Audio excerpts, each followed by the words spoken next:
Assalaamu calaykum waraxmatullaahi wabarakaatu. Tobanka dhakhtar ee ugu taajirsan dunida. Inta badan dhakhaatiirta waa dadka dakhligoodu fiican yahay ama waxaa lagu tiriyaa in ay yihiin bulshada kuwa ugu hodansan. Haddaba dakhliga sanadlaha ee soo gala dhakhaatiirta Mareykanka waxaa lagu qiyaasaa $500,000. Haddaba kusoo dhawaada liiska dhakhaatiirta ugu taajirsan caalamka ee ay soo bandhigtay jariirada caanka ah ee Forbes. Nambarka 10aad, Robert Ray wuxuu ku dhashay magaalada São Paulo ee dalweynaha Brazil sanadkii 1961, waxaana xaas u ah haweeneyda lagu magacaabo Hailey ee asalkeedu u yahay Canadian. Robert waa dhakhtar ku wanaagsan qalliinada isqurxinta, wuxuuna ka howlgalaa xarun ku taala wilaayada California ee dalweynaha Mareykanka. Dakhliga soo gala sanadkii waxaa lagu qiyaasaa $15 milyan. Nambarka 9aad, Leonardi wuxuu ku dhashay caasimadda Ruushka ee Moscow sanadkii 1966, wuxuuna ka qalin jebiyay jaamacadda Louisiana ee dalweynaha Mareykanka sanadkii 1990. waa dhakhtar ka mid ah dhakhaatiirta ku caanbaxay qalliinada isqurxinta ee Mareykanka. Hadda wuxuu ku nool yahay magaalada Miami. Dhakhtarkani wuxuu si gaar ah ugu takhasusay qalliinada naasaha dumarka. Dakhligiisa sanadlaha ah wuxuu gaarayaa $20 milyan.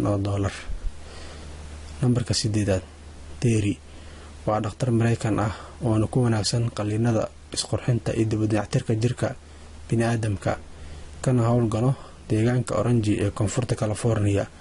wuxuuna qoray buugaag tiro badan oo kaga waramayo qalliinada qurxinta jirka basharka, wuxuuna gaarayaa dakhligiisa sanadlaha ah ee soo gala dhakhtarkani $30 milyan. Nambarka 7aad, James wuxuu ka qalin jebiyay jaamacadda wilaayada Louisiana, kadibna wuxuu ku biiray jaamacadda kale ee lagu magacaabo Lyon. mar saddexaad ayuu haddana wax ka bartay jaamacadda Virginia, wuxuuna ku takhasusay dib u dhiska lafaha iyo guud ahaan qurxinta jirka bini'aadamka. wuxuuna leeyahay xarun lagula tacaalo dadka ku soo dhaawacma ciyaaraha. dakhligiisa sanadlaha wuxuu gaarayaa $30 milyan. Nambarka 6aad, Dr. Phil waa dhakhtar ku takhasusay cilmi nafsiga.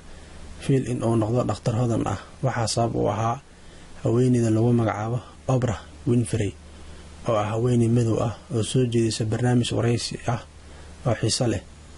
Oprah ayaa Dr. Phil ka dhigatay la taliyaha dhanka qaanuunka.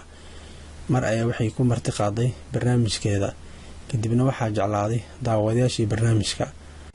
arrintan waxay ku biyashubatay in Oprah Winfrey ay Dr. Phil hal mar hor keento daawadayaasheeda si doctorka loogu faa'iideysto talooyinkiisa xiisaha leh.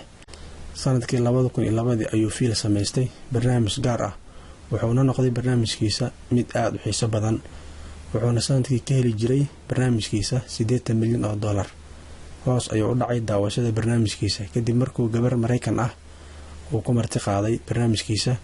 gabartaas oo u doonaneyd wiil Falastiini ah oo ku noolaa daanta galbeed ee dhulka reer Falastiin. wuxuuna ku qanciyay Dr. Phil in gabartu ka harto wiilka Falastiiniga ah beddelkiisana guursato wiil Mareykan ah. Nambarka 5aad, Dr. Jari doctorka liiska dhakhaatiirta ugu hodansan wuxuu ka galay kaalinta 5aad. dhaqaalihiisa wuxuu gaarayaa $1 bilyan. waxaa lagu tiriyaa mid ka mid ah dhakhaatiirta qalliinka lafaha. doctorka waa nin dadaal badan, wuxuuna leeyahay ilaa 250 xuquuq hindiso oo magaciisa ku qoran yahay. Nambarka 4aad, Wilingi wuxuu 11 sano dadku ku daaweynayay habdhaqameedka Jayneeska. kadib sanadkii 1992 ayuu aasaasay shirkad soo saarta daawo dheeraadka Jayna. hadda waxay gaaraysaa hantidiisa $1.59 bilyan. Nambarka 3aad, Philip Forrest wuxuu madax ka yahay Philip shirkad soo saarta daawooyinka oo lagu magacaabo Teva Pharmaceutical, wuxuuna hore u sameeyay shirkad kale oo soo saarta daawooyinka laguna magacaabo Ivax, wuuna iska iibiyay, wuxuuna ku gaday $7.8 bilyan.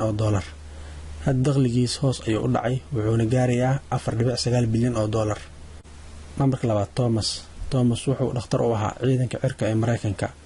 sanadkii 1968 ayaa isaga iyo aabihii waxay aasaaseen shirkad ka ganacsata isbitaalada soona gada siina iibisa. beec mushtarkaas ayuu wuxuu ka tacbay hanti bilyan dollar ah oo lagu qiyaaso $29 bilyan. Nambarka 1aad, Byrkson waa dhakhtar qalliin oo Mareykan ah kuna dhashay Koonfur Afrika. waa ganacsato bilyaneer ah waana cilmi baare caafimaad. sidoo kale waa macallin jaamacadeed wuxuuna ka muxaadareeyaa jaamacadda California ee dalweynaha Mareykanka. waa dhakhtarka ugu taajirsan dunida waana mid ka mid ah taajiriinta wilaayada California. waa sida ay sheegtay majalada Forbes. wuxuuna ku dhashay magaalada Port Elizabeth ee Koonfur Afrika sanadkii 1952. asalkiisu waa Chinese. dugsiga sare wuxuu dhameeyay asagoo jira 16 sano. shahaadada jaamacadda qaybta caafimaadka wuxuu qaatay asagoo da'diis ay gaarayso 23 sano. fadlan haddaan ugu cusub tahay kanaalka subscribe saar.